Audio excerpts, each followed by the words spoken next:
সাপ চাষ করে কোটিপতি হচ্ছে চীনের মানুষ। সাপ, এটা শুনলেই গা শিউরে ওঠে। অথচ চীনের মানুষ ওই সাপের মাধ্যমে কিভাবে কোটিপতি হয়ে যাচ্ছে তা জানলে আপনার বিশ্বাস হবে না। আজ জানবেন চীনের এমন এক অজানা দুনিয়া যেখানে ভয়ঙ্কর সাপই হয়ে উঠেছে আয়ের প্রধান উৎস। চীনের গ্রাম অঞ্চলে রয়েছে এমন হাজার হাজার খামার যেখানে বিষাক্ত সাপ চাষ করা হয়। জেজিয়াং, গুয়াংডাং আর আনহুই প্রদেশে রয়েছে এমন কিছু গ্রাম যেগুলোকে সাপের গ্রাম বলা হয়।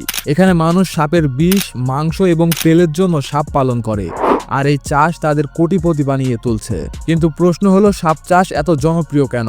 এর উত্তর লুকিয়ে আছে চীনা ঐতিহ্যবাহী চিকিৎসায়। চীনে বিশ্বাস করা হয় সাপের তেল আর বিষ বাতের ব্যথা থেকে শুরু করে ত্বকের নানা রকম রোগের প্রতিকার করতে পারে। এছাড়াও সাপের মাংস চীনে একটি দামি খাবার, যা শরীরে ইমিডিয়েটলি শক্তি বাড়ায় বলে মনে করা হয়।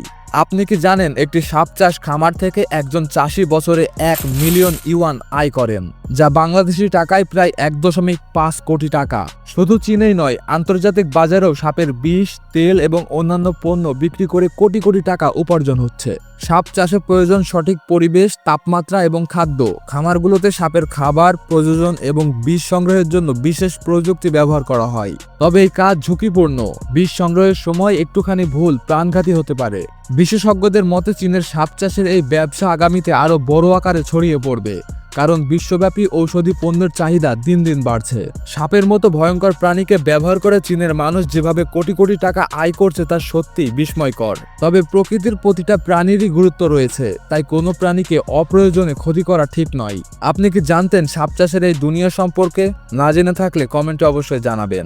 আর এমন চমকপ্রদ তথ্য পেতে আমাদের জ্ঞানযাত্রার সাথেই থাকুন। আমরা আবারও ফিরব নতুন রহস্য আর অজানা তথ্য নিয়ে। জ্ঞান অর্জন হোক সবার জন্য।